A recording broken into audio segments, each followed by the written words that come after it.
السلام علیکم و رحمت الله و برکاته. در اینجا معلوم است که درس لغت عربی هست. این درسی انشاءالله بسیار درسی مهم هست و هر آینه در اونجا کلمه ها را ذکر میکنیم و آن چیزهایی که در طهارت خاصتا استفاده میخورد که چه خیلی از طهارت انسان باید تعبیر کند. درسی 29 لغت عربی و در اینجا اون آیتی که از اون آیت دلیل گرفتن فقها برای ثابت کردنی یعنی که نماز طهارت چند فرض دارد. این آیت الله پاک فرمودگی است که اعوذ بالله من الشیطان الرجیم یا ایها الذین آمنوا یا ایها، این حرف ندا هست. الذین همونهایی که آمنو ایمان آوردید. اذا قمتم هر وقت که اراده کردید خیستید به سوی نماز الی الصلاة به سوی نماز فغسلوا پس بشویید وجوهکم رویهایتان را، یعنی که رو را شوشتن فرض بدست و ایدیکم و دستایتان را، یعنی که دست را شوشتن فرض بدست تا کجا الی المرافق تا آرنجه های دست و امسحوا برؤوسکم و محض بکشید تا یعنی که بسرهاتان محض بکشید بسرهاتان و ارجلکم گفته و پاچهاتون رو بشوید الی الکعبین تا بجلکی پای. اینجا چه که آیت دیدید اکمال به خاطر ذکر کردیم، به سبب ذکر کردیم که در باره طهارت گپ میزنیم. گفتیم انا که کلمه هایی که در طهارت استفاده میخورن و در کتاب های فقه ذکر شدگی هست. ان شاء الله الان همونها را پیشکش میکنیم. نظر کنید که یکم کلمه ها اذان هم میگن، خمون اذان میگیم که نیدا کردن به سوی نماز.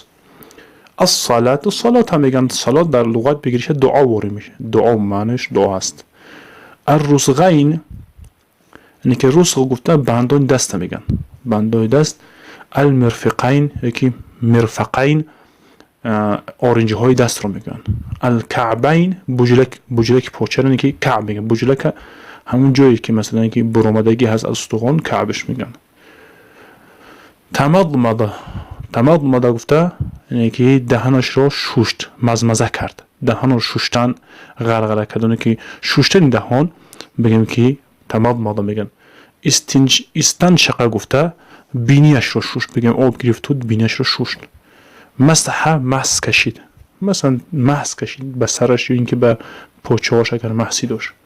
اتم گفته پورا ساخت. همین حالا در جمله الان ما انشالله که میداریم انشالله در یکی از مردها که عبدالله نام دارد قصه میکند از طهارتی پدرش. قال عبدالله گفت عبدالله رأیت والدی، رأیت ایرا گفته گذاشته بدون که دیدم. تو کشید انسان متکلم خودش گپزیست است. رأیت دیدم والدی پدرم را فی الوضوء در طهارت، یعنی که دیدم که پدرم در حالت طهارت دست، یعنی که در طهارت کنش. فی حالت الوضوء مثلا در حالت طهارت کردن شونده دیدم دستش. اکو چی کرد پدریو؟ میگه غسل یدیه شوشتن دستایشون را ایل الرسغین تا رسغین گفته تا بندانی دست و تمضمضه و دهنشون رو شستن و استنشق و بینیشون رو شستن و غسل وجهه و شوشتن رویشون رو و غسل یدیه و شوشتک چی دستایش رو الی المرفقین تا بندان تا آرنجهای دست و مسح رأسه، یعنی که عبدالله گفت و دیدم که محض کشیده بوده سرش رو و مسح اذنیه و محض کشیدن گوش هایشون رو. وقتی که سر محض کشیدی به همون چی گوش ها رو محض بکشی، سر که محض کشی همون خیل کرده با چی انگشتانی که بگیم در سر بگیم محض کشیدن با انگشتانی که بگیم تازه هستن به همون با گوش ها رو محض کشیدن این سنت است. و غسل رجلیه و محض کشی چی رو و شوشت و غسل و شوشت پاچه هایش رو تا کجارت تا الی الکعبین تا بجلکی پای هاشون شوشت. یعنی که عبدالله قصه کرد از پدرشون و طهارت کردنی اونه.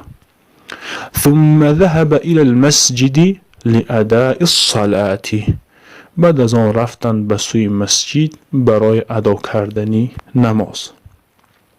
در اینجا کلمه هایی که ما الان گفتیم گذاشتیم از آیات قرآن استنباط کردیم. اینجا فهمیده میشید است که در طهارت 4 فرض بوده است.